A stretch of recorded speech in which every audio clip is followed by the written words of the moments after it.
1999ခုဩဂတ်လ17ရက်ရန်ကုန်မြို့ရှစ်မိုင်တတ္တမရန္တိရိပ်သာတွင်ဆင်ကျင်းပသည့်ဓမ္မသစ်၌ဟောကြားအပ်သော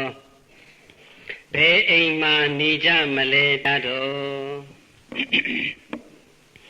ဘယ်အိမ်မှာနေကြမလဲလို့အမည်ပေးထားတဲ့တရားတစ်ပုဒ်ကိုဒီနေ့ဟောကြားနာကြားရအောင်ဧကံသမယံဘဂဝါတာဝတိယံဝိဟရတိစေတဝနေအနာထပိဋိကတအာရမေဧကံသမယံအခါတစ်ပါး၌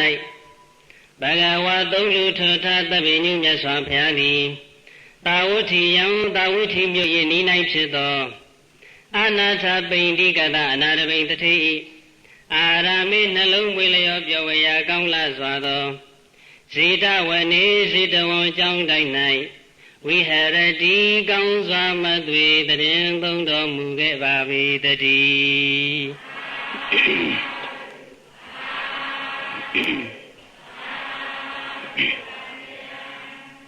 အချိန်အားဖြင့်မြတ်စွာဘုရားတာဝတိမြို့ဇေတဝံကျောင်းမှာတရင်သုံးတော်မူနေတဲ့အချိန်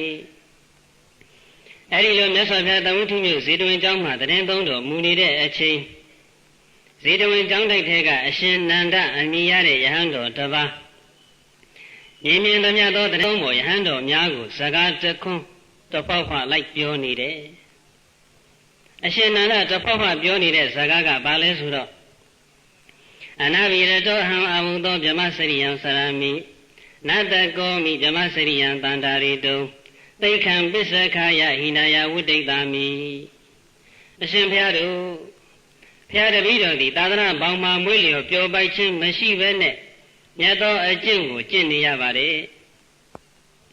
သာသနာပေါင်းမှာနေပြီးတော့မြတ်သောအကျင့်ကိုဆက်ပြီးကျင့်ခြင်းကတပည့်တော်မစွမ်းနိုင်တော့ပါဘူးဒါကြောင့်ယဟန်သိက္ခာပယ်စွန့်ပြီးတော့တပည့်တော်လူထွက်တော့မယ်ဗျာမြင်မြင်သမျှသောယဟန်တော်များကိုအရှင်နန္ဒကသူသာသနာပေါင်းမှာမပျော်တော့တဲ့အကြောင်းသိက္ခာချပြီးတော့လူထွက်တော့မယ်ဆိုတဲ့အကြောင်းကိုတစ်ဖောက်ဖာလိုက်ပြီးတော့ပြောတကယ်တော့သာသနာပေါင်းဆိုတာကလည်းမွေးလျော်ပျော်ပိုက်ဖို့အင်မတန်ခဲရင်ပါတယ်မွေးလျော်ပျော်ပိုက်ဖို့ဆိုတာအတာထသာသနာပေါင်းဝင်ရောက်ဖြစ်ဖို့ကိုအင်မတန်ခဲရင်ဒါကြောင့်မြတ်စွာဘုရားရှင်ကဒုပ္ပပစ္စံဒုရပိဓမ္မံလို့ဟောတော်မူပါတယ်ဒုပ္ပပစ္စံကိုယ်ပိုင်အတိကိုယ်ပိုင်တရားတရားနဲ့သာသနာပေါင်းဝင်ရောက်ဖြစ်ဖို့ဆိုတာလည်းအင်မတန်ခဲရင်နဲ့ဒုရပိဓမ္မံကိုယ်ပိုင်တိကိုယ်ပိုင်တရားတရားနဲ့သာသနာပေါင်းဝင်ရောက်လာပြန်တော့လဲအဲဒီသာသနာပေါင်းမှာသီလသမာဓိပညာလို့ဆိုတဲ့သိက္ခာ၃ရပ်အကျင့်မြတ်ကိုမွေးမွေးလျော်လျော်ပျော်ပျော်ပိုက်ပိုက်နဲ့နှစ်ချိုက်စွာကျင့်သုံးနိုင်ဖို့အင်မတန်ခဲရင်ကိုယ်ပိုင်အတိကိုယ်ပိုင်တရားတရားနဲ့သာသနာပေါင်းဝင်ရောက်လာတဲ့ပုဂ္ဂိုလ်တောင်မှသာသနာပေါင်းမှာမွေးလျော်ပျော်ပိုက်ဖို့ခဲရင်သေးရင်ကိုယ်ပိုင်အတိကိုယ်ပိုင်တရားတရားနဲ့မဟုတ်ဘဲနဲ့တစုံတယောက်ရဲ့တိုက်တွန်းမှုသို့မဟုတ်တစုံတစ်ခုသောအခြေအနေရဲ့တိုက်တွန်းမှုကြောင့်ဝဲလာရတဲ့ပုဂ္ဂိုလ်ရောက်လာတဲ့ပုဂ္ဂိုလ်ဆိုရင်ပို့ပြီးတော့ခဲရင်မှာပဲ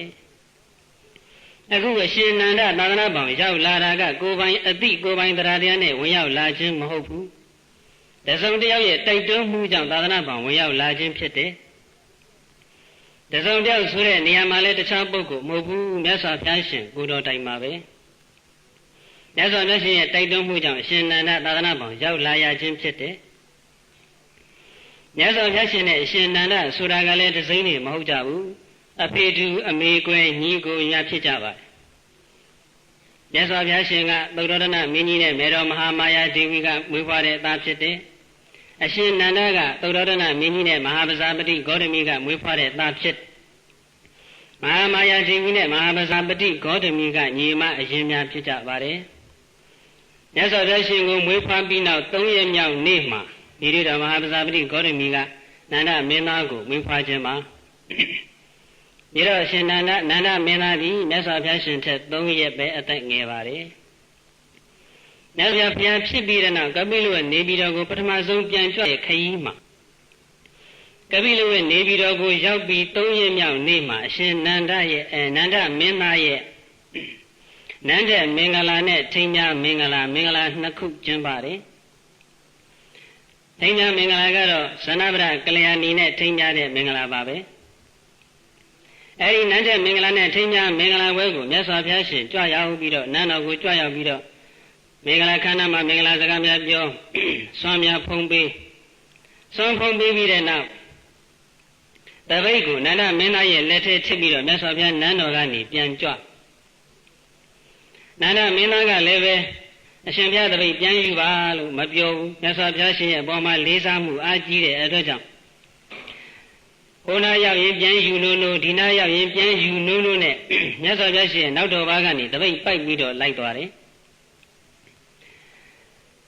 အဲဒီလိုနဲ့နောက်ဆုံးကျောင်းတော်ထိရောက်ကျောင်းတော်ရောက်တော့မြတ်စွာဘုရားရှင်ကနန္ဒကိုမေးတယ်ညီတော်နန္ဒသင်ယဟန်ပြုမလားနန္ဒမင်းသားအနေနဲ့ကတော့ယဟန်ပြုလို့စိတ်လုံးဝမရှိပါဘူးဒီနေ့မှထိမ်းများမင်္ဂလာပွဲစတင်ကျင်းပတဲ့နေ့နောင်တော်ကြီးဘုရားပြောမှပြောရလေခြင်းပေါ့ဒါပေမဲ့လည်းမြတ်စွာဘုရားရှင်ရဲ့အပေါ်မှာလေးစားမှုကအားကြီးတော့မဝှက်ချင်ပါဘူးလို့ဆန့်ကျင်ဘက်မပြောမှန်လားပါတပည့်တော်ယဟန်ဝတ်ပါမယ်ဘုရားတာဂိဝီမင်းတို့ရဲ့ထုံးစံကိုကလည်းကြီးသူကိုငယ်သူကလေးစားရတဲ့ထုံးစံရှိပါတယ်တာဂိဝီမင်းသားတစ်ပါးဖြစ်တဲ့နန္ဒမင်းသားဟာလည်းတာဂိဝီမင်းတို့ရဲ့ထုံးစံအရာလည်းပဲမြတ်စွာဘုရားရှင်ကိုလေးစားတယ်ညီကိုရင်ဖြစ်တဲ့အတွက်ကြောင့်လည်းပဲလေးစားတယ်ချစ်ခင်မှုနဲ့လေးစားမှုအားကြီးတဲ့အတွက်ကြောင့်မြတ်စွာဘုရားရှင်ကယဟန်ပြုမလားမေးတော့ပြုပါမယ်ဘုရားအဲလိုနဲ့နန္ဒမင်းသားသာသနာပေါင်းရောက်လာခဲ့ပါတယ်အရှင်နန္ဒသာသနာပေါင်းရောက်လာပြီးတဲ့နောက်မြတ်စွာဘုရားညွှန်ကြားတဲ့မြတ်စွာဘုရားနီးပေးတဲ့တတိပဋ္ဌာန်အလုပ်ကိုအားထုတ်တရားအလုပ်အားထုတ်နေမဲ့အရှင်နန္ဒရဲ့စိတ်ကကမ္မထံအာယုံပေါ်မရောက်ဘူးဇနဗရကလျာဏီစီမှာပဲရောက်အရှင်နန္ဒရဲ့နှလုံးသားမှာဇနဗရကလျာဏီကပဲလွှမ်းမိုးပြီးတော့နေတယ်အမှန်ကတော့အရှင်နန္ဒရဲ့အာယုံမှာလွှမ်းမိုးနေတဲ့ဇနဗရကလျာဏီရဲ့ပုံရိပ်ဝိပဿနာရှုရမယ်ရှုခံအာယုံမှာပဲအထူးသဖြင့်ရှင်နန္ဒမှာရှင်နန္ဒရဲ့စိတ်စဉ်ကိုလွှမ်းမိုးနေတဲ့ဇနဗရကလျာဏီနဲ့ပတ်သက်တဲ့အချက်ကဇနဗရကလျာဏီပြောလိုက်တဲ့စကားလေးတစ်ခွန်းကိုပို့ပြီးတော့ကြားရောက်နေတယ်တဝတံခောအယဗုဒ္ဓအာဂိစေယတိအယဗုဒ္ဓအရှင်သာတဝတံလင်းမြန်စွာအာဂိစေယတိပြန်လာခဲ့ပါနန္ဒမင်းသားတပိတ်ပိုက်ပြီးတော့မြတ်စွာဘုရားရှင်နောက်တော်ဘာကလိုက်သွားတာကိုဇနဗရကလျာဏီကသိတော့တဝက်ပဲဖြီးရသေးတဲ့သပင်နဲ့ရေဆိုးနေတဲ့သပင်နဲ့သပင်ဖားရချပြီးတော့ပရင်းပေါက်ကနေအပြေထွက်လာပြီးတော့မင်းသားကိုလှမ်းမှလိုက်တယ်မြန်မြန်ပြန်လာခဲ့ပါအဲ့ဒီဇနဗရကလျာဏီရဲ့မြန်မြန်ပြန်လာခဲ့ပါဆိုတဲ့စကားသံဟာအရှင်နန္ဒရဲ့နားထဲကမထွက်တော့ဘူးနားထဲမှာတရေဝဲဝဲကြားရောင်နေအဲ့တော့ရှင်နန္ဒရဲ့စိတ်စဉ်မှာလွှမ်းမိုးနေတဲ့ဇနဗရကလျာဏီရဲ့ပုံရိပ်နဲ့ဇနဗရကလျာဏီရဲ့အတန်ဟာဝိပဿနာရှုရမယ့်ရှုခံအာယုံဖြစ်တဲ့ဝိပဿနာရဲ့ရှုခွင့်ရှုခွက်ဖြစ်ပါတယ်ဝိပဿနာလိုအားထုတ်ပြီးဆိုရင်တော့စိတ်ပြန့်လွင့်မှုဖြစ်တတ်တာသဘာဝပါပဲအဲ့ဒီပြန့်လွင့်တဲ့စိတ်ကိုပြန့်လွင့်နေစဉ်းစားစသည်အဖြစ်ရှုမှတ်ပြရမှာပါပဲဒါကစိတ်ပြန့်လွင့်တဲ့နေရာမှာတချို့ကစိတ်ထဲမှာမြင်နေတတ်တယ်တချို့ကလည်းတစုံတယောက်သို့မဟုတ်တစုံတယောက်ရဲ့အတန်ကိုနားထဲမှာကြားနေတတ်တယ်စိတ်ထဲမှာတစုံတယောက်သို့မဟုတ်တစုံတယောက်ကိုမြင်လို့ရှိရင်အဲ့ဒီမြင်တဲ့အရာကိုငေးပြီးတော့ကြည့်မနေပဲနဲ့မြင်တယ်လို့အဲ့ဒီမြင်တဲ့အရာပျောက်သွားတဲ့အထိအောင်စူးစူးဆိုင်ဆိုင်ရှုမှတ်ရမှာအဲ့ဒီလိုမရှုမှတ်ဘူးဆိုရင်တော့မြင်တဲ့အရာကမြင်ရတဲ့အာယုံကပျောက်မသွားတဲ့အပြင်တဖြည်းဖြည်းနဲ့ပိသပြီးတော့ထင်ရှားလာတတ်တယ်ထင်ရှားစိတ်ကူးထဲမှာမြင်တဲ့အရာနဲ့ပတ်သက်ပြီးတော့မြင်ရတဲ့အရာနဲ့ပတ်သက်တဲ့အကြောင်းအရာတွေကိုအကျေချက်ပြီးတော့တမျောတခေါ်ကြီးအရှိတမျောကြီးတော်ပြီးတော့စဉ်းစားပြီးတော့နေတတ်ကြတချို့ယောဂီပုဂ္ဂိုလ်ကအဲ့ဒီလိုစဉ်းစားပြီးတော့နေပေမဲ့လည်းကိုယ့်ကိုယ်စဉ်းစားလို့စဉ်းစားနေမှမသိဘူးဖောင်းနေပိန်နေထိုင်နေထိတယ်ဒါပဲမှတ်နေတယ်လို့ထင်တယ်ဒါကတော့စိတ်ကတော့ဆိုနေမှာပဲဖောင်းနေပိန်နေထိုင်နေထိတယ်ဒါပေမဲ့စိတ်ကတော့ကိုယ်စိတ်ကူးထဲမှာမြင်ရတဲ့အကြောင်းအရာတစ်ခုနဲ့ပတ်သက်ပြီးတော့အခြေပြီးတော့စဉ်းစားနေတာအဲ့တော့ကိုယ့်ကိုယ်စဉ်းစားလို့စဉ်းစားနေမှပြည့်လို့နေမှမသိဘူးဆိုရင်တော့စိတ်တည်ငြိမ်မှုတမာတိမရနိုင်ဘူးစိတ်တည်ငြိမ်မှုတမာတိမှမရနိုင်ဘူးဆိုရင်တော့ဝိပဿနာဉာဏ်ဖြစ်ဖို့ဆိုတာမျှော်လင့်ချက်မရှိတော့ဘူး ဒါကြောင့်စိတ်ကူးထဲမှာတစ်စုံတစ်ယောက်သို့မဟုတ်တစ်စုံတစ်ယောက်ကိုမြင်လို့ရှိရင်မြင်တယ်လို့မြင်တဲ့အရာပျောက်သွားတဲ့အထိစူးစူးဆိုင်ဆိုင်ရှုမှတ်ဖို့အထူးသတိထားရမယ်မြင်တယ်လို့မရှုမှတ်ခြင်းမှုဆိုရင်လည်းပဲစိတ်ကူးထဲမှာမြင်ရတဲ့အရာနဲ့ပတ်သက်ပြီးတော့တာယာနှစ်သက်တက်မဲ့သွားတဲ့စိတ်ကိုတာယာတယ်နှစ်သက်တယ်တက်မဲ့တယ်တွေ့တာတယ်စသည်အဖြစ်ရှုမှတ်သွားရမှာပဲ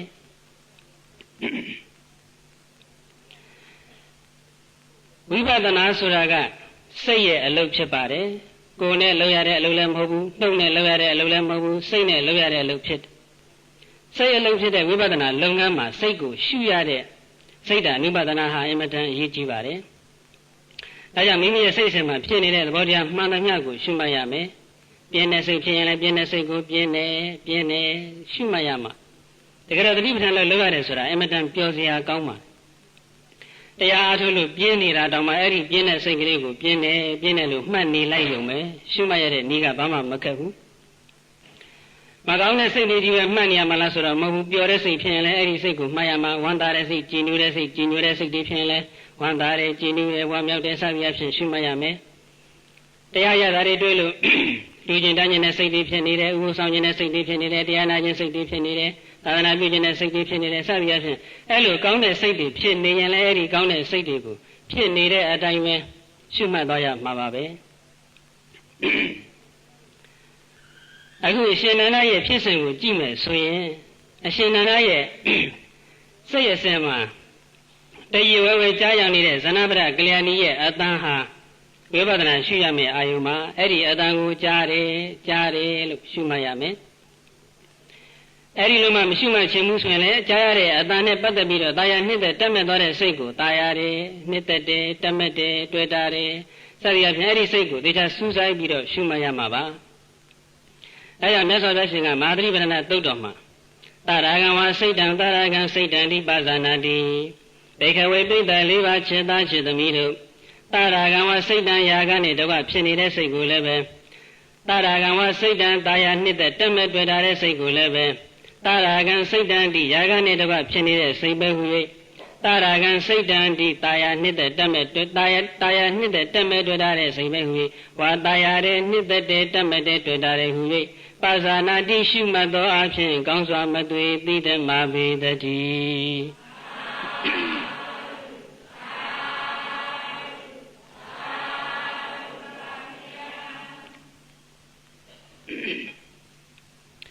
အရှင်နန္ဒကတော့တာရာဂံဝစိတ်တံတာရာဂံစိတ်တံတိပါဇာနာတိဆိုတဲ့မြတ်စွာဘုရားရှင်ရဲ့လမ်းညွှန်ချက်ကိုပြည့်ပြည့်ဝဝလိုက်နာကျင့်သုံးနိုင်ခြင်းမရှိတော့သာသနာ့ဘောင်မှာမွေးလျော်ပျော်ပိုက်တဲ့စိတ်တွေမဖြစ်တော့ဘူးတတိပဌာန်လိုအားထုတ်ရတာလည်းစိတ်ဝင်စားမှုမရှိတော့ဒီတော့သိက္ခာချလူထွက်တော့မယ်ဆိုတဲ့အကြောင်းမြင်သမျှရဟန်းတော်များကိုတဖောက်ဖပြောနေတယ်အဲဒါကိုမြတ်စွာဘုရားရှင်ကသိသွားတော့နန္ဒကိုခေါ်ပြီးတော့မေးတယ်နန္ဒသင်္သာသနာဘောင်မှာမပြောတော့ဘူးလူထွက်တော့မယ်ဆိုတာဟုတ်လားမှန်မှဟုတ်ကြောင်းပါဘာကြောင့်သာသနာဘောင်မှာမပြောမွေးရတာလဲမှန်လားပါဗျာဇဏဗရကလျာဏီပြောလိုက်တဲ့မြန်ပြန်လာပါဆိုတဲ့အတန်လေးတပည့်တော်နားတွေကမထွက်တဲ့အတွက်ကြောင့်သာသနာဘောင်မပြောရခြင်းဖြစ်ပါတယ်ဗျာဒါဖြင့်နန္ဒငါနဲ့လိုက်ခဲ့ဆိုပြီးတော့နန္ဒရဲ့လက်မောင်းကင်ပြီးတော့မြတ်စွာဘုရားရှင်ကတကူတော်နဲ့အရှင်နန္ဒကိုတာဝရိန္ဒာနတ်ပြည်ခေါ်သွားတယ်လမ်းခရီးမှာမီးလောင်ထားတဲ့လက်ကွင်းပြင်ထဲကမီးလောင်ထားတဲ့သင်္ကုတ်တူပေါ်မှာထိုင်းနေတဲ့မြောက်အိုမကြီးတစ်ကောင်ကိုလည်းမြင်အောင်ပြခဲ့နရွက်တွေနှာခေါင်းတွေအမီးတွေပြတ်ပြီးတော့မီးလောင်တာတွေနဲ့အရေပြားတွေစုပ်ပြတ်ပေါက်ပြဲပြီးတော့သွေးတွေယိုပြီးတော့အမတန်ရုပ်ဆိုးတဲ့မြောက်အိုမကြီးတစ်ကောင်ကိုပါမြင်အောင်ပြတာဝရိန္ဒာနတ်ပြည်ရောက်တော့တရားမင်းကိုစိကခါစားနေရတဲ့နတ်သမီး900ကိုရှင်နန္ဒမြင်ရတယ်အဲဒီခါမြတ်စွာဘုရားရှင်ကမေးနန္ဒဒီနတ်သမီးတွေနဲ့တည့်ရဲ့ဇဏဗရကလျာဏီနဲ့ဘသူကပို့ပြီးတော့ချောတယ်လေမြတ်စွာဘုရားမေးမှမြက်လေခြင်းဟောဒီနတ်သမီး900နဲ့နှိုင်းရှင်လိုက်ရင်တော့ဇဏဗရကလျာဏီဟာလမ်းခရီးမှာမီးလောင်ကုတ်တော်မှာထိုင်းနေတဲ့မြောက်အိုမကြီးနဲ့ပဲတူပါတော့တယ်ဗျာဒီနတ်သမီး900နဲ့နှိုင်းရှင်လိုက်ရင်ဇဏဗရကလျာဏီဒီမိမဆိုတဲ့အရေးအတွက်ထဲတောင်မဝင်တော့ပါဘူးမိမစည်ရင်နဲ့တောင်ထဲလို့မဖြစ်တော့ပါဘူး ဇဏဗရကလျာဏီထက်ဟောဒီနတ်သမီး900ကသာအစာပေါင်းများစွာတာလွန်ပြီးတော့လှပပါတယ်ရှုခြင်းစပွဲတင့်တယ်ပါတယ်စိတ်ရဲ့ကြည်လင်ခြင်းကိုဖြစ်စေပါတယ်ဗျာဒါဖြင့်နန္ဒအဲ့ဒီနတ်သမီး900မလိုချင်ဘူးလားမှန်မှလိုချင်ကြောင်းပါဒီတော့ဒီနေ့မှဖြတ်ပြီးတော့မေခွန်းတစ်ခုစဉ်းစားစရာပေါ့လောကကြီးမှာစစ်မှန်တဲ့ချစ်ချင်းဆိုတာဘယ်မှာလဲတနည်းပြောတော့စစ်မှန်တဲ့အချစ်ဆိုတာဘယ်မှာလဲလို့မေခွန်းတစ်ခုထုတ်เสียပါပဲအဲ့တော့နတ်သမီး900တပည့်တော်လိုချင်ပါတယ်ဗျာဆိုတော့ဒါဖြင့်နန္ဒသင်ဘာမှစိတ်မပူနဲ့သာသနာပေါင်းမှာသာပြောအောင်နေသာသနာပေါင်းမှာပြောမွေ့နေပြီးတော့တတိပဋ္ဌာန်လုပ်ကိုသာသင်အားထုတ်ဟောဒီနတ်သမီး900ရစီရမယ်ဒီနတ်သမီး900ရဖို့အတွက်ငါဖះအာမခံနေငါဖះတာဝန်ယူပါတယ်မြတ်စွာဘုရားအရှင်ဘုရားကနတ်သမီး900ရဖို့တာဝန်ယူတယ်ဆိုတော့တပည့်တော်သာသနာပေါင်းမှာပြောပါတော့မယ်ဗျာတရားအားထုတ်ပါတော့မယ်ဆိုပြီးတော့ဂတိပေးလိုက်အရှင်နန္ဒစီကတရားအထုတ်မယ်ဆိုတဲ့ဂတိရတာနဲ့ဒီပိုင်းနဲ့မြတ်စွာဘုရားရှင်ကနန္ဒရဲ့လက်မောင်းကင်ပြီးတော့တာဝိနာနတ်ပြည်ကနေဇေတဝန်เจ้าကိုတကူတော်နဲ့ပြန်ကြွလာခဲ့တယ်ဇေတဝန်เจ้าရောက်တဲ့အခါကျတော့အရှင်နန္ဒကနတ်သမီး900ရဖို့ဆိုတဲ့မျှော်လင့်ချက်နဲ့တတိပဋ္ဌာန်လုံးကိုကြိုးကြိုးဆဆအားထုတ်နေတယ်အရှင်နန္ဒတရားထိုင်နေတဲ့နေရာနဲ့မနီးမဝေးမှာယဟန်တော်များကစုစုနဲ့အရှင်နန္ဒကြားအောင်စကားပြောကြကဲ့ရဲ့စကားပြောကြပတကောကိရာယသမဏန္တောဥပကိတကောကိရာယသမဏန္တော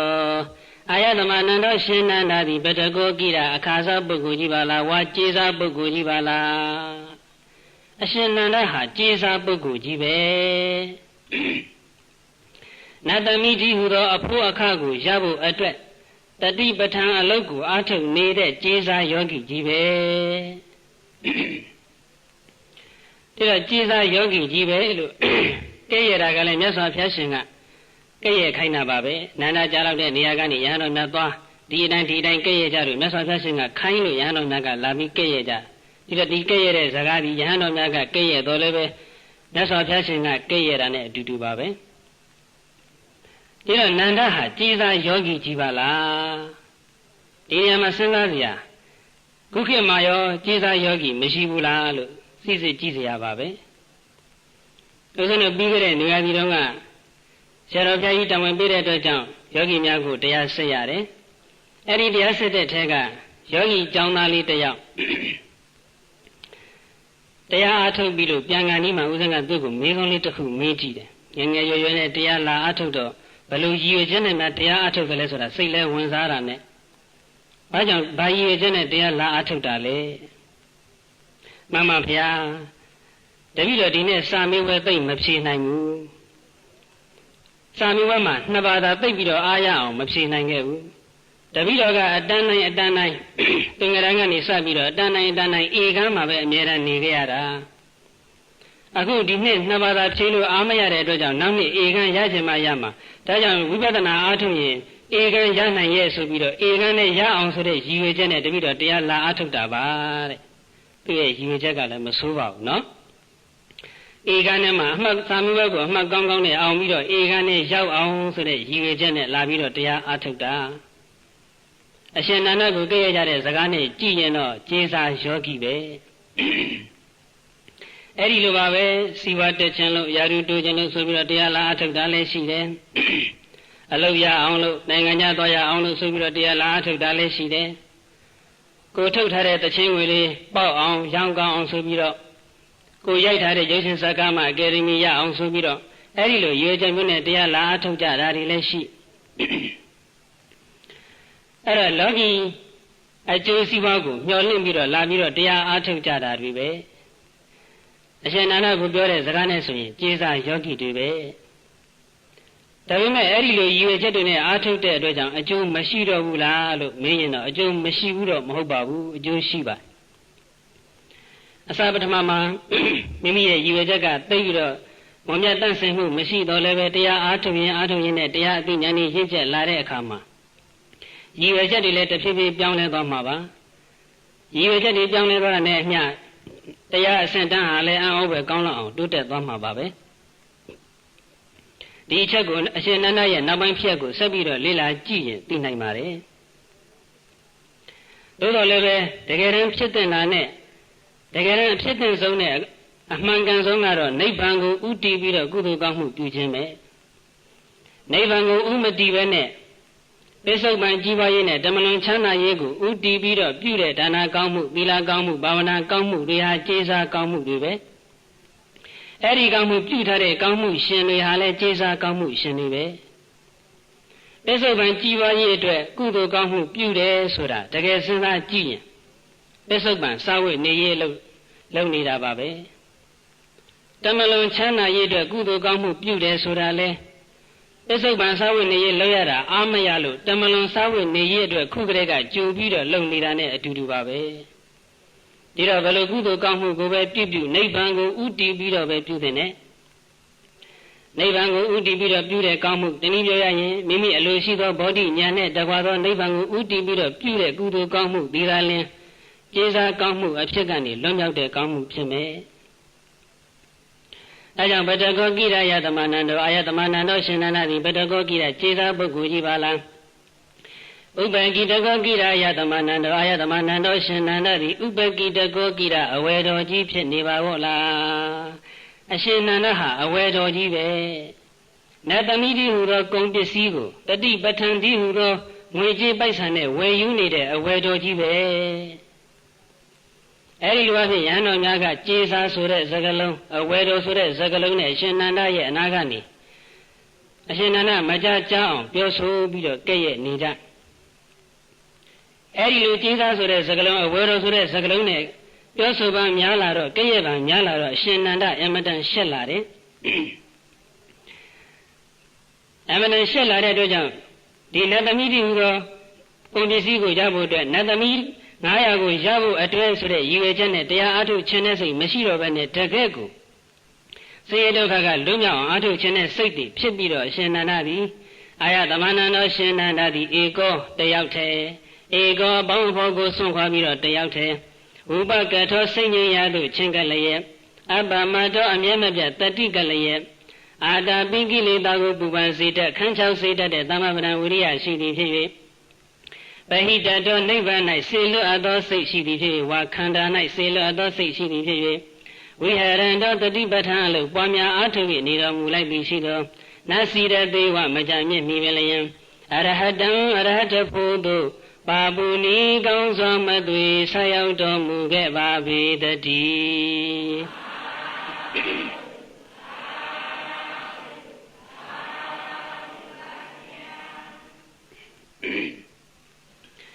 အရှင်နန္ဒယဟန္တာဖြစ်သွားပြီးတဲ့နောက်အရှင်နန္ဒယဟန္တာဖြစ်တာကိုမသိကြတဲ့ယဟန်တော်များကအရှင်နန္ဒကိုမေးကြတယ်နန္ဒာမင်းလူထွက်ခြင်းနဲ့စိတ်ရှိသေးလားအဲ့ဒီလိုမေးတော့ရှင်နန္ဒကနတ္တိမေယဥသောကိဟိဘာဝယအာလယောငါရှင်တို့ငါလူထွက်ခြင်းနဲ့စိတ်မရှိတော့ပါဘူးလူဝိကြောင့်ဘဝရဲ့အပေါ်မှာညှိကပ်တွေ့တာတဲ့စိတ်လုံးဝမရှိတော့ပါဘူးလို့ဖြေကြပါတယ်အဲ့ဒီလိုဖြေကြတော့ယဟန်တော်များကနန္ဒဟာအရင်နေ့တွေကနေတိုင်းအချိန်တိုင်းသာသနာ့ဘောင်မပြောတဲ့အကြောင်းလူထွက်ခြင်းတဲ့အကြောင်းတဖောက်ဖပြောနေပြီးတော့အခုကြတော့လူဘဝပေါ်မှာလုံးဝညှိကပ်ခြင်းမရှိတော့ပါဘူးလို့ဒီလိုပြောနေတာဟာတကယ်တော့နန္ဒဟာသူ့ကိုယ်သူယဟန္တာဖြစ်တယ်လို့ပြောနေတာပဲသူ့ကိုယ်သူအရဟတဖို့ရပြီလို့ကြွေးကြော်နေတာပဲဆိုပြီးတော့မြတ်စွာဘုရားသွားလျှောက်ကြတယ်မြတ်စွာဘုရားနန္ဒဟာယနေ့တွေကလူထွက်ခြင်းတဲ့အကြောင်းတဖောက်ဖပြောပြီးတော့အခုကျတော့လူထွက်ခြင်းတဲ့စိတ်လုံးဝမရှိတော့ဘူးလို့ပြောနေတာဟာအရဟတဖို့ကိုဖြည့်ဆုံးနေတာပါပဲဗျာတပည့်တော်တို့ဘယ်လိုနားလည်ရပါမလဲအဲဒီလိုလျှောက်တန်းကြတော့မြတ်စွာဘုရားရှင်ကချက်သားတို့နန္ဒရဲ့စိတ်သည်ရခင်နေ့များကအမိုးမလုံးနဲ့အိမ်နဲ့တူးနေခဲ့တယ်နန္ဒသည်အမိုးမလုံးနဲ့အိမ်မှာနေတဲ့ပုဂ္ဂိုလ်တစ်ယောက်ဖြစ်နေခဲ့တယ်အိမ်ရဲ့လုံခြုံမှုနဲ့ချမ်းသာမှုမှာအမိုးဟာအရေးကြီးဆုံးပဲအမိုးတစ်ခုနဲ့တစ်ခုဆက်ဆက်ပြီးတော့မနေဘူးတူတူတဲတဲဖြစ်နေမယ်အမိုးတစ်ချက်မှလည်းပဲအပေါက်အပြဲတွေဖြစ်နေမယ်ဆိုရင်မိုးရွာပြီဆိုရင်အဲ့ဒီကျဲနေတဲ့နေရာပေါက်နေတဲ့နေရာကမိုးရေတွေဝင်လိမ့်မယ်မိုးရေတွေဝင်ပြီဆိုရင်အဲ့ဒီအိမ်ဟာမိုးရေရဲ့နှိမ့်ဆက်မှုခံရတဲ့အတွက်ကြောင့်ဆင်းရဲဒုက္ခဖြစ်ရမယ်အဲ့ဒီလိုပဲစိတ်တည်ဟူသောအိမ်မှာသမထဝိပဿနာဘာဝနာတည်ဟူသောအမိုးလုံခြုံအောင်မိုးမထားဘူးဆိုရင်သမထဝိပဿနာဆိုတဲ့အမိုးကျိုးတိုးကျဲတဲ့လေးမိုးထားမယ်ပေါက်ပြဲနေအောင်မိုးထားမယ် ဆက်ဆက်မှုမရှိပဲမိုးထားမယ်ဆိုရင်အဲ့ဒီကျင်းနေပေါက်နေတဲ့နေရာကနေကိလေသာတိဟုသောမိုးရေတွေဝင်ရောက်လာနိုင်တယ်မိမိရဲ့စိတ်ကိုသမထဝိပဿနာဆိုတဲ့အမိုးလုံခြုံအောင်မိုးမထားဘူးဆိုရင်ကိလေသာဆိုတဲ့မိုးရေတွေရဲ့နှိမ့်ဆက်မှုကိုခံရမယ်တကယ်ဒီသောမိုးသည်ပင်လင်အိမ်ပေါက်နေတဲ့နေရာကျင်းနေတဲ့နေရာကမိုးရေတွေဝင်လာပြီဆိုရင်အဲ့ဒီမိုးကအိမ်မှာရှိတဲ့ပစ္စည်းပစ္စယနဲ့တကအိမ်မှာရှိတဲ့လူတွေအလုံးကိုနှိမ့်ဆက်တတ်တဲ့သဘောရှိတယ်တကယ်ဒီသောမိုးသည်ပင်လင်နှိမ့်ဆက်တတ်တဲ့သဘောရှိတယ်ဆိုရင်ကိလေသာဆိုတဲ့မိုးကတော့ပို့ပြီးတော့နှိမ့်ဆက်မှာပဲကိလေသာဆိုတဲ့စကားလုံးရဲ့အဓိပ္ပာယ်ကိုကစိတ်ကိုညှင်းဆဲတတ်တဲ့သဘောစိတ်ကိုပူလောင်စေတတ်တဲ့သဘောစိတ်ကိုပင်ပန်းစေတတ်တဲ့သဘောကိုကိလေသာလို့ခေါ်တယ်အခုရှင်နန္ဒရဲ့စိတ်စမှာဖြစ်နေခဲ့တဲ့ကိလေသာကတော့တဏှာရာဂလို့နာမည်တက်ရတဲ့လောဘကိလေသာပါပဲကိလေသာလို့ဆိုလိုက်ရင်အများစုကဒီတဏှာရာဂတစ်ခုကိုပဲသွားပြီးတော့မြင်တတ်ကြအမှန်ကတော့ကိလေသာက10မျိုးရှိတယ်အပြည့်အစုံပြောရရင်14မျိုးရှိလောဘတာယာလူချင်းနှစ်သက်တတ်မဲ့တွေ့တာတဲ့သဘောဒေါသစိတ်ဆိုးစိတ်ပြည့်အမျက်ထွက်တတ်တဲ့သဘောမောဟအမှန်ကိုမှန်တိုင်းမသိတဲ့သဘောအမှန်ကိုအမှားလို့သိတဲ့သဘောအမှားကိုအမှန်လို့သိတဲ့သဘောမာနထောင်လွှားတက်ကြွတဲ့သဘောဒိဋ္ဌိအယူမှားတဲ့သဘောဝိသိကိစ္စယုံမှားတွေးတောတဲ့သဘောထိနာထိုင်မိုင်းတဲ့သဘောပြင်းရတဲ့သဘောလေးလံတဲ့သဘောဥဒိစ္စပြန့်လွင်တဲ့သဘောအဟိရိကမကောင်းမှုပြုရမှာမရှက်တဲ့သဘောအနတ္တပမကောင်းမှုပြုရမှာမကြောက်တဲ့သဘောလို့ကိလေသာ10ပါးရှိပါတယ်အဲ့ဒီကိလေသာ10ပါးမှာဒေါသကိလေသာနဲ့အုပ်စုချင်းတူတဲ့ကျန်တဲ့ကိလေသာ3မျိုးရှိတယ်အဲ့ဒါကအိတ်တာရဲ့မစ္စရိယရဲ့ကုက္ကုဆရဲ့လို့3မျိုးအိတ်တာဆိုတာကသူတစ်ပါးကြည်ပေါ်တူတဲ့ဒါကိုမနာလိုတဲ့သဘောညူစုစောင်းမြောင်းတဲ့သဘောမစ္စရိယဆိုတာကတော့မိမိပြည့်စုံတယ်လို့သူတစ်ပါးမပြည့်စုံစေခြင်းတဲ့သဘောကုက္ကုဆဆိုတာကတော့ပြုလိုက်မိတဲ့မကောင်းမှုအတွက်မပြုလိုက်မိတဲ့ကောင်းမှုအတွက်နောင်တတဖန်ပူပန်တဲ့သဘော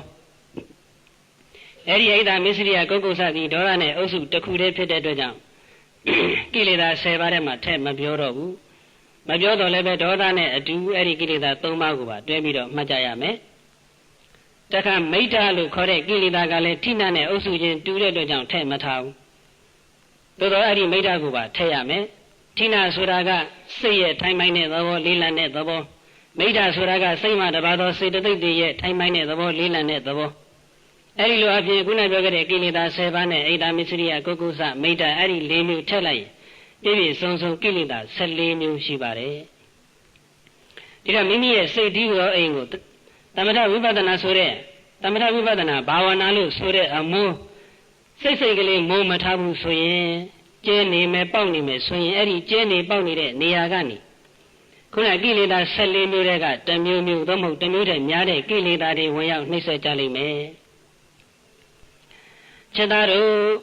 နာအရှင်နန္ဒရဲ့စိတ်ပြီးရခင်နေများကအမိုးမလုံတဲ့အိမ်နဲ့တူးနေတဲ့အတွက်ကြောင့်မလုံတဲ့နေရာကနေကိလေသာတွေဝင်ရောက်နှိမ့်ဆက်တဲ့အတွက်လူထွက်ခြင်းတဲ့အကြောင်းသာသနာ့ဘောင်မပြောတဲ့အကြောင်းတစ်ဖက်ပြောနေခြင်းဖြစ်ပါတယ်အခုတော့နန္ဒရဲ့စိတ်ပြီးအမိုးလုံတဲ့အိမ်နဲ့တူသွားပြီနန္ဒပြီးမိုးလုံအိမ်မှာနေတဲ့ပုဂ္ဂိုလ်တယောက်ဖြစ်သွားခဲ့ပြီအိမ်တိမ်မှာအမိုးနေပြီဆိုရင်တော့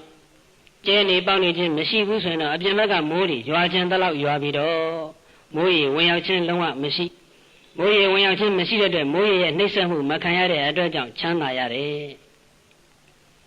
အဲ့ဒီကြောင့်မြတ်စွာဘုရားကမိန့်ကြားတော်မူပြီးတော့ယထာဂရံထုသနာဝုဋ္ဌိသမတိဝိဇ္ဇန္တိဧဝံအဘာဝိတံစိတ်တံလခောသမတိဝိဇ္ဇန္တိဘေကဝေပိတ္တ၄ပါးချက်သားချက်သမီးတို့ဒုသနာမကောင်းသဖြင့်မူလသောဂရံအိငုဝုဋ္ဌိမိုးရေမိုးပေါက်သည်သမတိဝိဇ္ဇတိယထာထိုးဖောက်ဝင်ရောက်နှိမ့်ဆက်နိုင်တဲ့ကဲ့သို့ဧဝံဤအတုအဘာဝိတံသမထဝိပဿနာဘာဝနာဖြင့်ကောင်းစွာထုံမွေးမထသောစိတ်တံစိတ်ကိုရာဂောရာဂတယောရာဂဆရှိတဲ့ကိလေသာတရားတို့သည်သမတိဝိဇ္ဇတိသမတိဝိဇ္ဇန္တိထိုးဖောက်ဝင်ရောက်၍နှိမ့်ဆက်နိုင်ကြလေကုန်သတည်း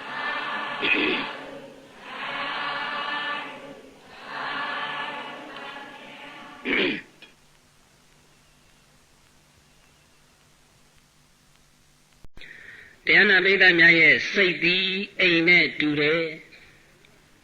သမထဝိပဿနာဘာဝနာသည်အမိုးနဲ့တူတယ်ကိလေသာတရားများသည်မိုးရေနဲ့တူတယ်မိမိရဲ့စိတ်တည်းသောအိမ်ကိုသမထဝိပဿနာဘာဝနာလို့ခေါ်တဲ့အမိုးစစ်စစ်ဆက်ဆက်လုံခြုံအောင်မိုးမထားဘူးဆိုရင်ကိလေသာဆိုတဲ့မိုးရေတွေဝင်ရောက်နှိမ့်ဆက်ကြမယ်မိမိရဲ့စိတ်တည်းသောအိမ်ကိုသမထဝိပဿနာဘာဝနာလို့ခေါ်တဲ့အမိုးစစ်စစ်ဆက်ဆက်လုံလုံခြုံခြုံမိုးထားရင်တော့ကိလေသာမိုးရေတွေဝင်ရောက်နှိမ့်ဆက်နိုင်ခြင်းမရှိဘူးကိလေသာမိုးရေတွေရဲ့နှိမ့်ဆက်ခြင်းမရှိမှမိမိတို့လိုလားတောင့်တတဲ့မဉ္ဇဉ်ဘုံဉ္ဇဉ်နိဗ္ဗာန်ဆိုတာမျက်မှောက်ပြုနိုင်ကြမှာဒါကတော့အကျဉ်းပြင်းအနေနဲ့ပြောတာပါပဲဝိပဿနာလုပ်ခင်ဝင်နေတဲ့ပုဂ္ဂိုလ်များအတွက်အသိစိတ်ပြီးတော့ပြောရရင်တော့မိမိရဲ့စိတ်တည်းဟူသောအိမ်ကိုတတိတည်းဟူသောအမိုးလေးစစ်စစ်ဆက်ဆက်လုံလုံခြုံခြုံမိုးထားရမယ်သမထဝိပဿနာဘာဝနာလို့ဆိုလိုက်တာကအားလုံးနဲ့ဆိုင်အောင်ခြုံငုံပြီးတော့ပြောလိုက်တာဝိပဿနာလုပ်ကိုတကယ်တမ်းမဲ့ရောက်ဖိုးရောက်အားထုတ်နေတဲ့ယောဂီပုဂ္ဂိုလ်အတွက်တော့တတိတည်းဟူသောအမိုးလေးစစ်စစ်ဆက်ဆက်လုံလုံခြုံခြုံမိုးထားရမယ်တတိအမိုးကျဲသွားတာနဲ့တတိအမိုးပေါက်သွားတာနဲ့အဲ့ဒီကျဲသွားပေါက်သွားတဲ့နေရာကနေကိလေသာဝင်ရောက်လာလိမ့်မယ်ကိလေသာဝင်ရောက်လာပြီဆိုရင်စိတ်တည်ငြိမ်မှုတမာတိမဖြစ်တော့ဘူးစိတ်တည်ငြိမ်မှုတမာတိမှမဖြစ်တော့ဝိပဿနာဉာဏ်နဲ့တော့ကမဉ္ဇဉ်ဘုံဉာဏ်นี่မဖြစ်နိုင်တော့ဘူးဒီတော့မိမိရဲ့စိတ်ကိုတတိတည်းသောအမိုးလေးအဆက်မပြတ်စစ်စစ်ဆက်ဆက်လုံလုံခြုံခြုံဖြစ်နေဖို့အတွက်ဆိုရင်ထိုင်ပြီးတော့ရှုမှတ်ယုံစဉ္ညာရှုမှတ်ယုံနဲ့မလုံလောက်ဘူးအထွေထွေလေးစိတ်ပြုမှုလှုပ်ရှားမှုတွေကိုလေးလေးစားစားတမိုးထားပြီးတော့ရှုမှတ်မှသာလျှင်မိမိရဲ့စိတ်ဟာတတိတည်းသောအမိုးလေးဆက်ဆက်ပြီးတော့နေမယ်တတိပဋ္ဌာန်ရဲ့ပင်ကိုယ်တပုဂ္ဂိုလ်ကအချိန်တိုင်းမှာဖြစ်ပေါ်နေတဲ့အချိန်တိုင်းမှာခဏမစဲဖြစ်ပေါ်နေတဲ့ယုံနံယုတ်တရားနံတရားတွေရဲ့သဘာဝကိုအချိန်တိုင်းစက္ကန့်မလမိနစ်မလအဆက်မပြတ်ဒါရဆက်သိနေအောင်လုပ်ရတဲ့အလုပ်ပဲလွတ်သွားတဲ့တိုင်းနဲ့စက္ကန့်ပိုင်းမိနစ်ပိုင်းလေးစက္ကန့်ပိုင်းအချိန်ပိုင်းလေးတတိလွတ်သွားလို့မမှတ်လိုက်မိတာနဲ့တိုင်းနဲ့အဲ့ဒီမမှတ်လိုက်မိတဲ့နေရာကနေမမှတ်လိုက်မိတဲ့အချိန်ပိုင်းကလေးမှာမမှတ်မိလိုက်တဲ့ယုံနံအာယုံနဲ့ပတ်သက်ပြီးတော့ကိလေသာဝင်ရောက်လာတော့တာပဲဒီတော့တတိအမိုးလုံခြုံတဲ့အိမ်မှာနေဖို့အတွက်မိမိဟာမိုးလုံအိမ်မှာနေတဲ့ပုဂ္ဂိုလ်ဖြစ်ခြင်းနဲ့ဆိုရင်ထိုင်အမှတ်ဈဉ္ညာအမှတ်ကိုကြည်ပဲအာမကိုနဲ့အထွေထွေသေးစိတ်အမှတ်တွေကိုလည်းပဲလေးလေးဆဆနဲ့တန်ဖိုးထားပြီးတော့အားထုတ်ကြရမယ်တန်ဖိုးညမှတ်တဲ့ပတ်သက်ပြီးတော့မြတ်စွာဘုရားရှင်ကတတိပ္ပဏတုတ်တော်မှာပြည့်ပြည့်စုံစုံဟောထားတာပဲအဘိက္ခဏေပဋိက္ခဏေသမ္မဇာနာကာရီဟောတိရှိသွားတဲ့အခါနောက်ဆုတ်တဲ့အခါမှာလဲတတိမလွတ်အောင်ရှုမှတ်ပြီးတော့ရှိတိုးရမယ်နောက်ဆုတ်ရမယ်အာလောကိတေဝိလောကိတေသမ္မဇာနာကာရီဟောတိရှိတဲ့ကြည့်တဲ့အခါစောင့်မြင်ကြည့်တဲ့အခါမှာလဲတတိမလွတ်အောင်ရှုမှတ်ပြီးတော့ကြည့်ရမယ်သမေစီတွေပတာရိတွေသမ္မဇာနာကာရီဟောတိလက်ချီတို့ကိုကိုွေးတဲ့ဆန်းတဲ့အခါမှာလဲတတိမလွတ်အောင်ရှုမှတ်ပြီးတော့ကိုွေးရဆန်းရမယ်သင်္ဃာတိပတ္တစီဝရဓာရဏီတပိတ်သင်္ကန်းကိုကိုင်တဲ့အခါရှုတဲ့အခါအသုံးပြုတဲ့အခါမှာလည်းပဲတတိမလုံးအောင်ရှုမှတ်ပြီးတော့အသုံးပြုရမယ်အတိတေပိတေခာယိတေတာယိတေသမဇာနာကာရီဟောတိစားတဲ့အခါတောက်တဲ့အခါခဲတဲ့ကြိုက်ခဲတဲ့အခါရက်တဲ့အခါဒီမှာလည်းပဲတတိမလုံးအောင်ရှုမှတ်ပြီးတော့ပဲစားရတောက်ရကြိုက်ရရဲရမယ်ဥစ္စာရပတ္တဝကံမေသမဇာနာကာရီဟောတိကျင်ကြီးကျင်ငယ်ဆွမ်းတဲ့အခါမှာလည်းတတိမလုံးအောင်ရှုမှတ်ပြီးတော့မှဆွမ်းရမယ်ဂတိထိတေနိသိနေသုတ်တေဇာဂရိတေပါတိတေတုန်ဒီဘာဝေသမဇာနာကာရီဟောတိပါတဲ့အခါရက်တဲ့အခါထိုင်တဲ့အခါမှလည်းပဲတတိမလွတ်အောင်ရှုမှတ်ပြီးတော့သွားရရရထိုင်ရမယ်အိတ်တဲ့အခါနိုးတဲ့အခါ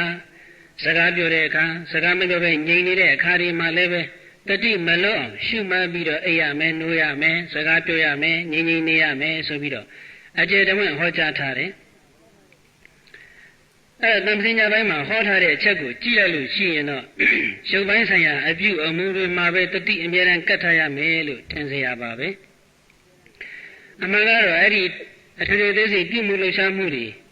ပြုလုပ်နေတဲ့အချိန်မှာဖြစ်နေတဲ့စိတ်ရဲ့သဘာဝစိတ်ရဲ့အခြေအနေလေးတွေကိုလည်းပဲသိအောင်တတိကတ်ပြီးတော့ရှုမှတ်ရမှာပါ ရုပ်ပိုင်းဆိုင်ရာပြုမှုလှုပ်ရှားမှုကပိုပြီးတော့ထင်ရှားရင်အဲ့ဒီရုပ်ပိုင်းဆိုင်ရာပြုမှုလှုပ်ရှားမှုကိုတတိကပြီးတော့ရှုမှတ်ရမယ်ပြုမှုလှုပ်ရှားမှုရုပ်ပိုင်းဆိုင်ရာအမူအရာကစိတ်ထဲမှာထင်ရှားပဲနဲ့အဲ့ဒီပြုမှုလှုပ်ရှားမှုကိုသိနေတဲ့စိတ်ကလေးကထင်ရှားရင်လည်းအဲ့ဒီသိနေတဲ့စိတ်ကလေးကိုပဲတတိကပ်ပြီးတော့ထားရဒါမှမဟုတ်အဲ့ဒီအထွေထွေသေးစိတ်ပြုမှုလှုပ်ရှားမှုကိုလုပ်နေတဲ့အချိန်မှာဖြစ်နေတဲ့မိမိရဲ့စိတ်ရဲ့အခြေအနေဆိုကြပါစို့တမတ်တဲ့စိတ်နှစ်သက်တဲ့စိတ်စိတ်ဆိုးတဲ့စိတ်စိတ်ပြတ်တဲ့စိတ်ပြန့်လွင်တဲ့စိတ်တွေးတောတဲ့စိတ်စသည်အဖြစ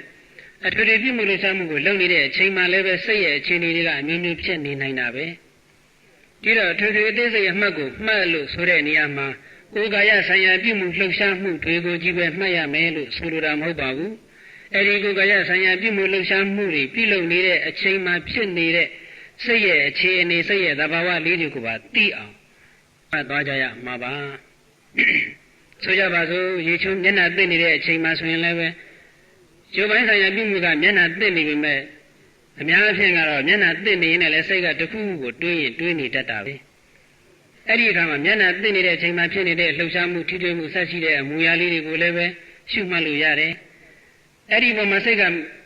မရမကပ်ဖဲနဲ့တတိမကပ်ဖဲနဲ့မျက်နှာသိနေရင်နဲ့စိတ်ထဲမှာအတွေးတစ်ခုခုကပို့ပြီးတော့ထင်ရှားနေတယ်ဆိုရင်လည်းမျက်နှာသိနေရင်လည်းပဲအဲ့ဒီစိတ်ထဲမှာဖြစ်နေတဲ့အတွေး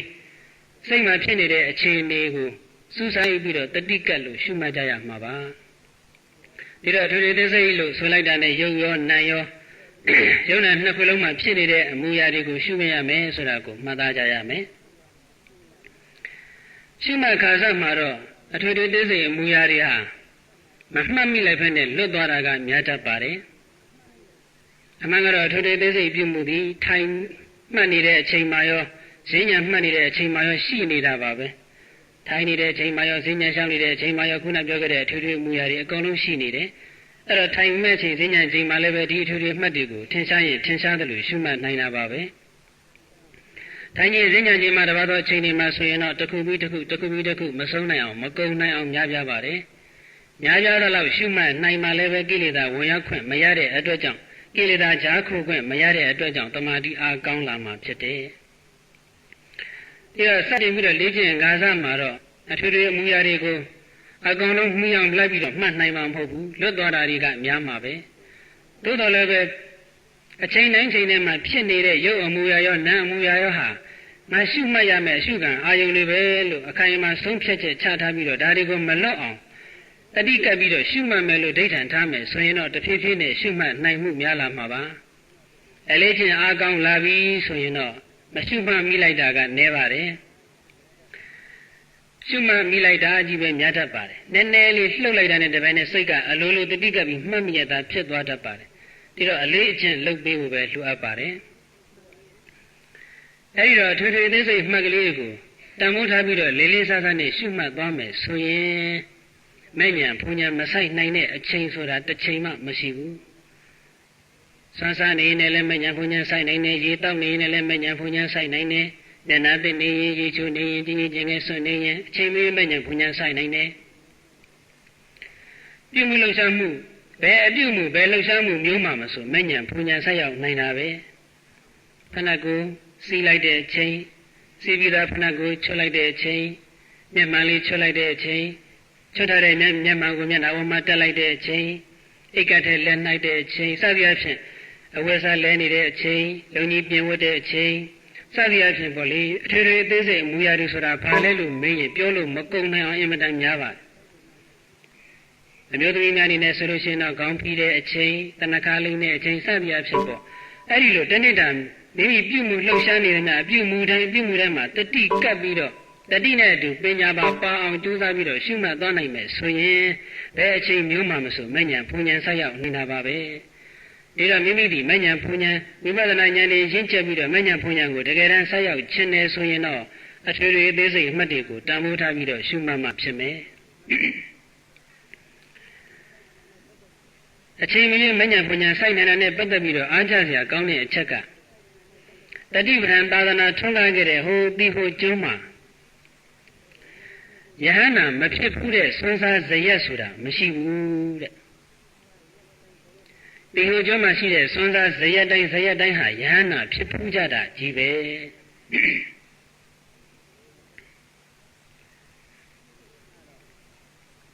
ဟိုရှိခေတ္တကတော့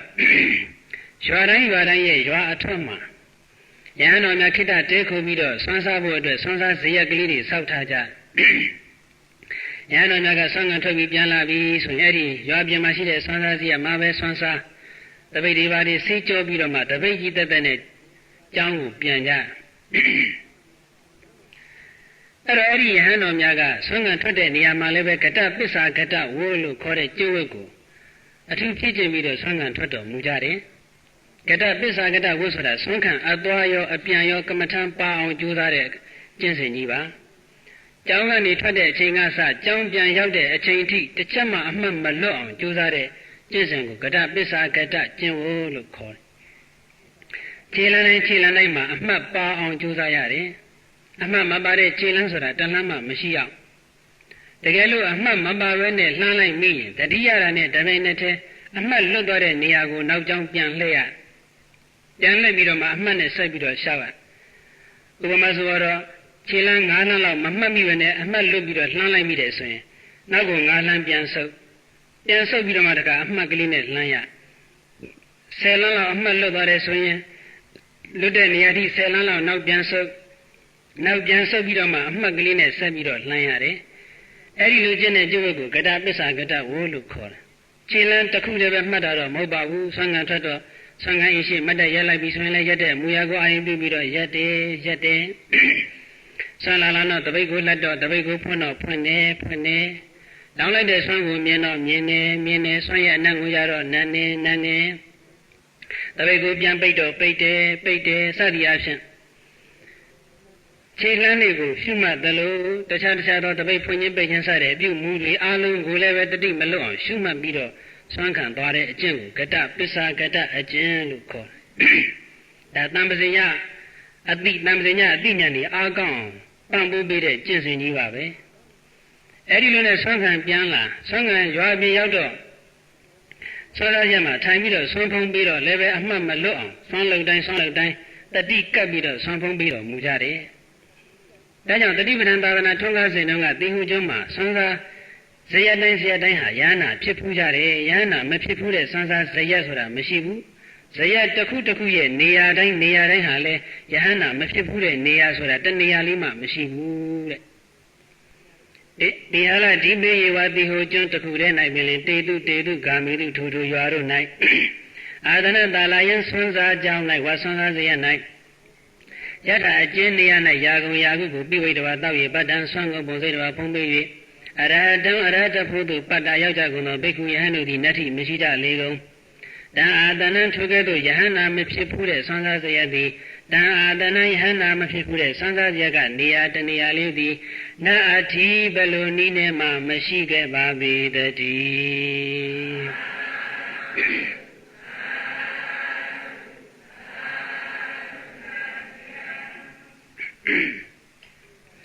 တမ္ပစညအမှတ်တွေကိုကြိုးကြိုးစားစားရှုမှတ်တာနဲ့ပတ်သက်ပြီးတော့ယောဂီပုဂ္ဂိုလ်တိုင်းအမြဲမပြတ်တတိယနေတဲ့နဲ့မထေကြီးရဲ့အကြောင်းဉာဏပိဋကအများစုကြာဘူးပြီးသားသိဘူးပြီးသားပါပဲဒီဟိုကျောင်းကမထေကြီးတစ်ပါးနေလည်းနေခင်တပည့်ရဟန်းတော်များနဲ့စကားပြောပြီးတော့နေတဲ့အချိန်လက်ကိုအမှတ်မပါဘဲနဲ့အများကွေးလိုက်မိပြီးကမှအမှတ်မပါပဲကွေးလိုက်မိပါလားလို့တတိယပြီးတော့ကွေးပြီးသားလက်ကိုမူလနေရာမှာပြန်ထားလိုက်ပြန်ထားပြီးတော့မှဖြည်းဖြည်းလေးပြန်ကွေးတယ်ခုနကတ္တပစ္စာကတ္တကျင့်ဝတ်ကိုဖြည့်ကျင့်ကြတဲ့ရဟန်းတော်များဆွမ်းခံထွက်တဲ့အခါ9ထန်းလောက်အမှတ်လွတ်သွားရင်9လမ်းပြန်ဆုပ်ပြီးတော့ဖြည်းဖြည်းချင်းအမှတ်နဲ့ပြန်လှမ်းတယ်လို့ပဲပေါ့မူလနေရာပြန်ထားပြီးတော့မှဖြည်းဖြည်းချင်းကွေးတာကိုတပည့်ရဟန်းတော်များကမြင်တော့အရှင်ဘုရားခုနလက်ကိုအမြန်ကွေးလိုက်ပြီးမှဘာဖြစ်လို့မူလနေရာမှာပြန်ထားပြီးတော့ဖြည်းဖြည်းလေးကွေးရတာလဲငါရှင်တို့ငါဒီတတိပဋ္ဌာန်အလုပ်စပြီးတော့အားထုတ်တဲ့အချိန်ကစပြီးတော့ဘယ်အပြုအမူဘယ်လှုပ်ရှားမှုမျိုးမဆိုအမှတ်မပါဘဲနဲ့ပြုမှုလှုပ်ရှားခဲ့တာမရှိခဲ့ဘူးအဲ့ချိန်ကွေးတဲ့ဆန်းတဲ့အခါမှာလည်းပဲအမှတ်မပါဘဲနဲ့ကွေးခဲ့ဆန်းခဲ့တယ်ဆိုတာမရှိဘူးအခုတော့သင်တို့နဲ့စကားပြောနေရတဲ့အတွက်ကြောင့်အမှတ်လွတ်ပြီးတော့လက်ကိုကွေးလိုက်မိတယ် ကွေးလိုက်ပြီးမှပြန်တတိယလို့မူလနေရာမှာပြန်ထားပြီးတော့အမှတ်ကလေးနဲ့ဖြည်းဖြည်းချင်းကွေးခြင်းဖြစ်ပါတယ်အဲ့ဒီလိုမိန့်ကြားတယ်အဲ့တော့မှတပည့်ရဟန်းတော်များကသာဓုဗန္ဒီဘိက္ခုနာနာမဧဝရူပေနဘဝိတဗံဗန္ဒီရှင်မြတ်သာဓုကောင်းလာပါပြီဘိက္ခုနာနာမယဟန်ဆိုတာဝါယောဂီပုဂ္ဂိုလ်ဆိုတာဧဝရူပေနဤကဲ့သို့သဘောရှိသောပုဂ္ဂိုလ်သည်ဘဝိတဗံကောင်းစွာမသွေဖြစ်သင့်ပါပေတည်း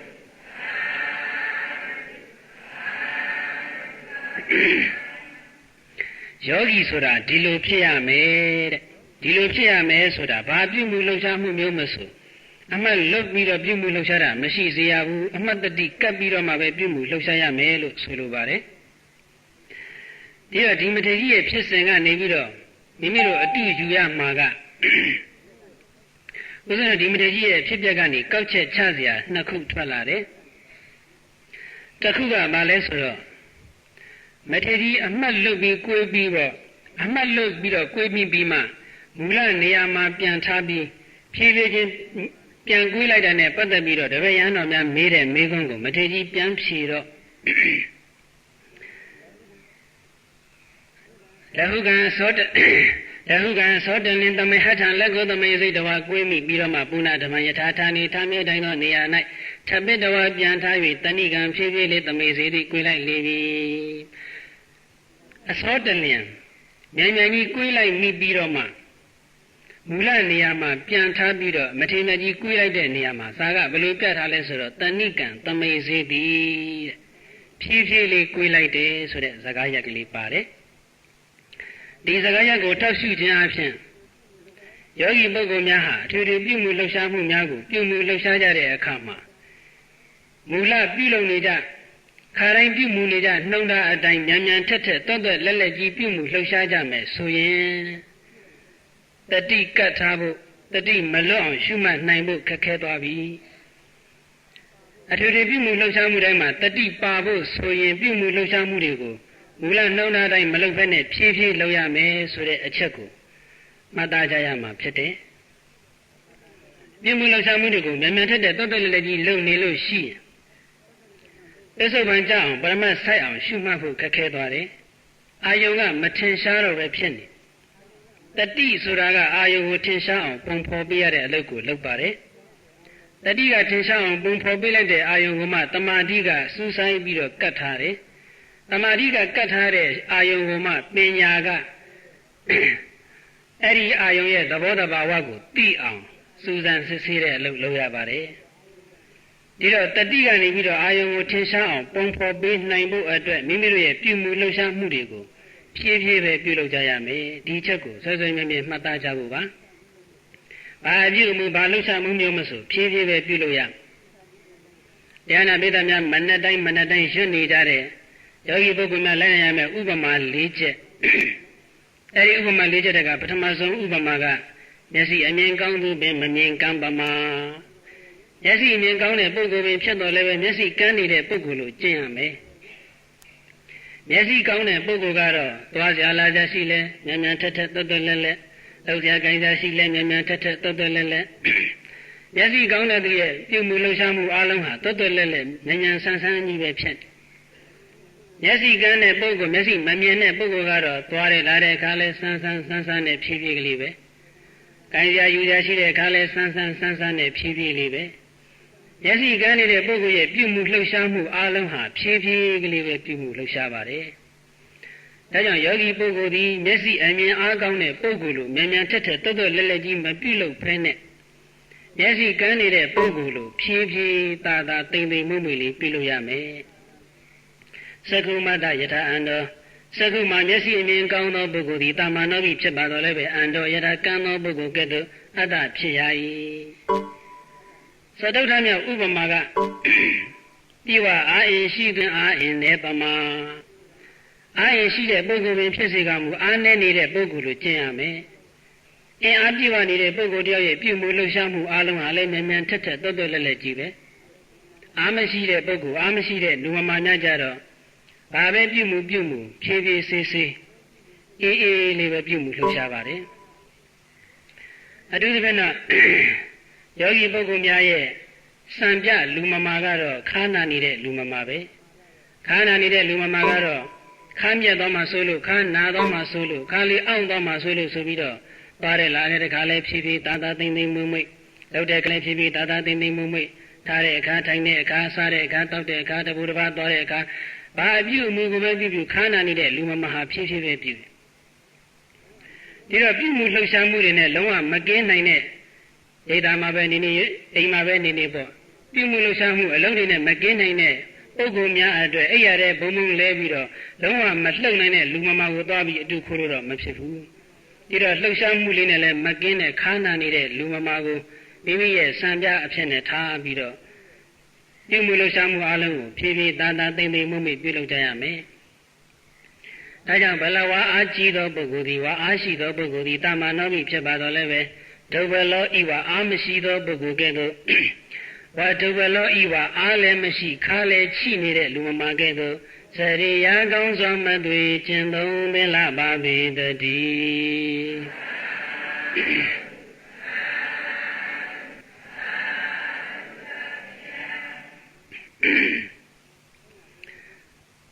တခါတော့ကတိဟုကျွန်းအဘယမထေလို့ခေါ်တဲ့မထေတပါးညတရားဝဲတစ်ခုသွားဟောတယ်တရားဝဲတစ်ခုဟောတော့တရားရွာနီးချုပ်ဆက်မှာရှိတဲ့လူတွေကလည်းမြောင်များစွာလာပြီးတော့တရားနာယူကြတယ်အရှင်မြတ်ကတရားဟောသိကောင်းတော့ပစ္စည်းလလဘမျိုးစုံနဲ့လည်းပဲပူဇော်တက်ကာရမှုပြုကြပရိသတ်များခြင်းပူဇော်တက်ကာရများခြင်းဆိုတဲ့အချက်နှစ်ချက်ကိုမနာလိုမရှိစိမ့်ဖြစ်တဲ့ပရိသတ်ထဲကမထေကြီးတစ်ပါးကအဲ့ဒီအဘယမထေကိုအမျိုးမျိုးဆဲဆူကြိမ်မောင်းနေအဘယမထေဟာမြတ်စွာဘုရားတရားဟောမယ်ဆိုပြီးတော့ဘာတွေလျှောက်ပြောနေတာလဲသူစိတ်ထဲထင်တာတွေလျှောက်ပြောနေတာပဲမဟုတ်တမ်းတရားတွေလျှောက်ဟောနေတာပဲစသည်အဖြစ်အမျိုးမျိုးဆဲဆူကြိမ်မောင်းပြီးတော့နေတယ်တရားဝဲပြီးတော့လေအဘယမထေပြန်ရတဲ့ခရီးလမ်းကအဲ့ဒီမိမိကိုဆဲဆူတဲ့မထေကြီးနဲ့တလန်းနဲ့ဖြစ်တလန်းနဲ့ဆိုတော့2မိုင်လောက်ထိကိုအတူတူသွားရတဲ့လမ်း2မိုင်လောက်ရောက်တော့မှလမ်းခွဲပြီးတော့သွားကြရအောင်အဲ့တော့တရားဝဲပြီးလို့ပြန်လာတဲ့အခါမှာလည်းပဲအဲ့ဒီမထေကြီးကအဘယမထေရဲ့ရှေ့နားကနေကပ်လိုက်ပြီးတော့အဘယမထေကိုအမျိုးမျိုးဆဲပြီးတော့သွား2မိုင်လုံးဆဲသွားတာဆိုတော့စဉ်းစားကြည့်တော့နော်အဲ့ဒါ2မိုင်လုံးအဘယမထေကြီးကိုအမျိုးမျိုးဆဲဆိုကြေကျိုးပြီးတော့ရှောက်သွား2မိုင်လောက်လမ်းဆောင်တာလေးရောက်တော့အဘယမထေကလက်အုပ်လေးချီရှ िख ိုးပြီးတော့ဘုရားအရှင်ဘုရားကြွမယ်ဒီလမ်းမှာဘုရားဆိုပြီးတော့ဆိုတဲ့မထေကြီးသွားမယ်လမ်းကိုလည်းညွှန်ပြလိုက်တယ်အဲ့တော့ဆဲတဲ့မထေကြီးကလည်းဘုရားမထေကိုလှဲ့တောင်မကြည့်မသိအောင်ဆောင်ပြီးတော့သူ့လမ်းသူထွက်သွားတယ်ဆောင်ကြီးအောင်ကြီးနဲ့အဘယမထေလည်းပဲလမ်းခွဲပြီးတော့ကိုเจ้าကိုပြန်လာခဲ့ကျောင်းပြန်ရောက်တော့ခြေထောက်စီးကိုပြည့်လေးပေါ်ထိုင်ပြီးတော့အနာယူနေတဲ့အချိန်မှာတရားဝဲမှာပါလာတဲ့တပည့်ယဟန်တစ်ပါးကအဘယမထေကိုလျှောက်တယ်အရှင်ဘုရားအရှင်ဘုရားကိုခုနကိုတော်ကြီးကတလန်းလုံးဆဲဆူရေရွတ်ပြီးတော့လာတာမဟုတ်တမ်းတရားတွေပြောပြီးတော့လာတာအရှင်ဘုရားကိုအာမနာတတွေပြောပြီးတော့လာတာအရှင်ဘုရားကဘာမှလည်းခွန်းတုံမပြန်ပဲကိုအရှင်ဘုရားကဘာမှပြန်မပြောတော့ကိုကတကယ်ဟုတ်နေလို့ဆိုပြီးတော့သူကထင်သွားပါလေဦးမယ်အဲ့လိုပြောတော့ဘုရားမထေကငါရှင်ဆဲတဲ့အလုပ်ကသူ့ရဲ့အလုပ်ပြီးခံတဲ့အလုပ်ကငါရဲ့အလုပ်ဆဲဖို့တာဝန်ကသူ့ရဲ့တာဝန်ပြီးခံဖို့တာဝန်ကငါရဲ့တာဝန်ပြီးမခံနိုင်ဘူးဆိုတာမရှိစေရဘူးငါရှင်တကယ်တော့ငါအတွက်ပြီးမခံနိုင်ဘူးဆိုတာလည်းမရှိပါဘူး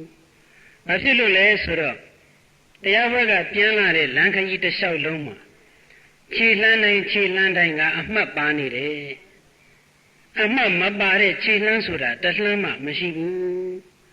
ခြေလှမ်းတိုင်းတတိကပ်ပြီးတော့အမှတ်ပါနေတဲ့အတွက်ကြောင့်မထေကြီးဆဲကျင်တိုင်းဆဲငါအတွက်ဘာမှတုံ့လောက်မှုမရှိပါဘူးတနည်းအားဖြင့်ပြောရရင်တော့အဘယမထေရဲ့စိတ်တည်းဟူသောအိမ်ကိုတတိတည်းဟူသောအမိုးဆက်နေအောင်လုံးချုံဖြစ်နေအောင်မိုးထားတဲ့အတွက်ကြောင့်မထေကြီးရဲ့ဆဲဆူကြေးမောင်ခြင်းတည်းဟူသောအကြောင်းကနေဒေါသတည်းဟူသောကိလေသာမိုးရည်တွေဝင်ရောက်မလာနိုင်ဘူးလို့ဆိုလိုပါတယ်ဒီအဘယမထေကြီးတရားဘက်ကပြန်လာတဲ့ခြေလှမ်းလေးတွေမှာတောင်မှတလှမ်းမှအမှတ်မလွတ်ဘူးဆိုရင် ကျန်တဲ့အချိန်တွေမှာအဘယမထေရကြီးအမှတ်များလွတ်လေမလားလို့တန်တရားဖြစ်เสียမရှိတော့ဘူးတရားဝဲကပြန်လာတဲ့အချိန်ဆိုတာကအများအဖြစ်အမှတ်လွတ်တတ်တဲ့အချိန်ပေါ့အခုဒီကတရားဝဲပြီးတရားနာပြတဲ့များအောက်ဆင်းသွားဘယ်လိုများနေမလဲလို့နော်အဲ့တော့တရားဝဲသိတဲ့အချိန်ဆိုတာအမှတ်လွတ်တတ်တဲ့အချိန်ပဲဒီလိုအမှတ်လွတ်တတ်တဲ့အချိန်မျိုးမှာတောင်မှခြေလန်းတိုင်းအမှတ်ပါနေတယ်ဆိုရင်အဘယမထေရကြီးဟာအချိန်တိုင်းတာမစင်ရအမှတ်ကလေးနဲ့တရင်သုံးတော့မူမဲဆိုတာကြည်ညိုလို့ရတယ်။ဒါကြောင့်ဧကပဒုဋ္ဌာရိပိခြေတလန်းကြွမြောက်ခြင်း၌တော်မှလည်း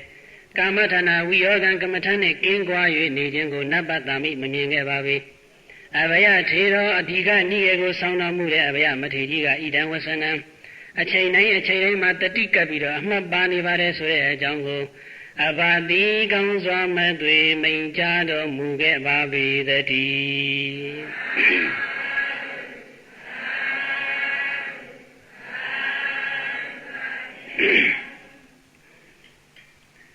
ဒါကြောင့်မိမိရဲ့စိတ်တည်းသောအိမ်ကို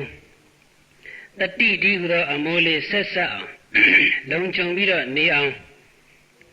ဘုရားနိုင်ဖို့အတွက်ခုနဦးဇင်းတို့ဒီလက်ကိုဖြည်းဖြည်းချင်းကွေးတယ်ဆိုတဲ့မထေရနဲ့ပတ်သက်ပြီးတော့ကောက်ချက်ချရာကနေအဘယမထေရကြီးအကြောင်းရောက်သွားတာအဲ့ဒီလက်ကိုဖြည်းဖြည်းကွေးတဲ့မထေရကြီးမှာကောက်ချက်ချရာတစ်ခုရှိသေးတာကဒီတတိအမှုဆက်ဆက်ဖို့အတွက်အမတန်အရေးကြီးတဲ့အချက်တစ်ခုကမထေရကြီး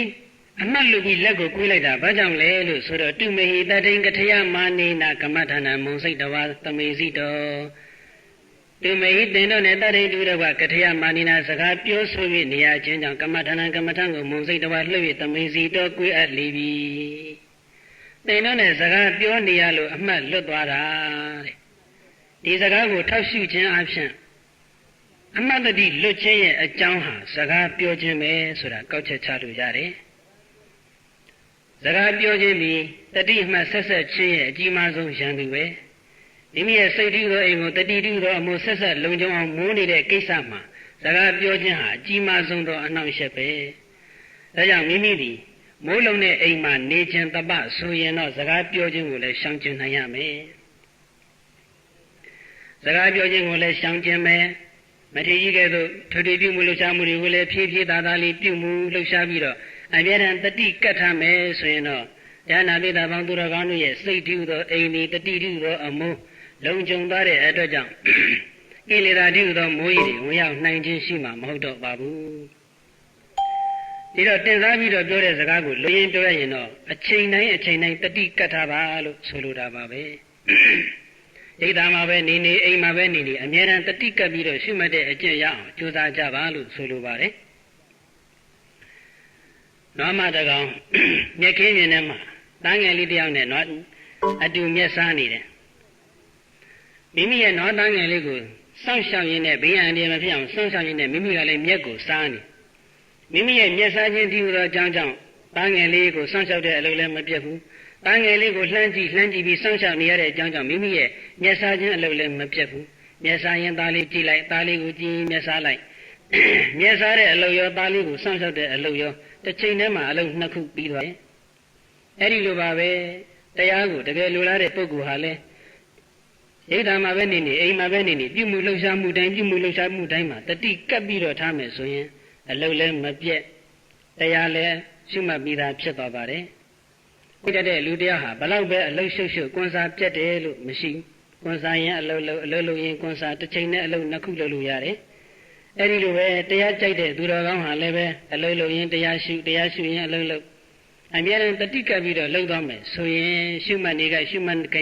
လည်းပဲစိတ်ရဲ့အေးချမ်းမှုကိုရမယ်မိမိရဲ့ဝိပဿနာဉာဏ်นี่လည်းဆင့်ရေးချက်ပြီးတော့မဉဏ်ဘုံဉာဏ်ဆက်ရောက်လို့နိဗ္ဗာန်ကိုမျက်မှောက်ပြုကြမယ်ဒီတော့ဘယ်အိမ်မှာနေကြမလဲဆိုတဲ့မေးခွန်းနဲ့ပတ်သက်ပြီးတော့အိမ်က2မျိုးရှိတယ်မိုးလုံတဲ့အိမ်နဲ့မိုးမလုံတဲ့အိမ်အမိုးဆိုတာမိုးလုံတဲ့အိမ်ဆိုတာတတိအမိုးတွေဆက်ဆက်မနေတဲ့စိတ်မိုးလုံတဲ့အိမ်ဆိုတာတတိအမိုးဆက်ဆက်နေတဲ့အိမ်ဒီတော့တတိအမိုးလုံတဲ့အိမ်မှာပဲနေမလားတတိအမိုးမလုံတဲ့အိမ်မှာပဲနေမလားဆိုတာမိမိကိုယ်တိုင်ပဲဆုံးဖြတ်ရမှာပဲတန္တရာဝိဆင်းရဲကလင်းမြန်စွာလွတ်မြောက်ပြီးတော့နိဗ္ဗာန်ကိုလင်းမြန်စွာမျက်မှောက်ပြုခြင်းနဲ့ဆိုရင်တော့တတိအမိုးလုံခြုံတဲ့အိမ်မှာနေကြရမယ် နေနိုင်ကြပါစေနေနိုင်ကြတဲ့အတိုင်းလည်းပဲဝိပဿနာဉာဏ်ဤဆင့်ဆင့်တက်မဉဏ်ဘုံဉာဏ်ဤဆင့်ဆင့်တက်ပြီးတော့နိဗ္ဗာန်ချမ်းသာကိုဒီဘဝဒီခန္ဓာနောက်ဆုံးဖြစ်နေမျက်မှောက်ပြုနိုင်ကြပါစေလို့ဆုတောင်းရင်းနဲ့အပမဒေနသံပါဒေနအပမဒေနမမိမလဲရောမပေါ့မတ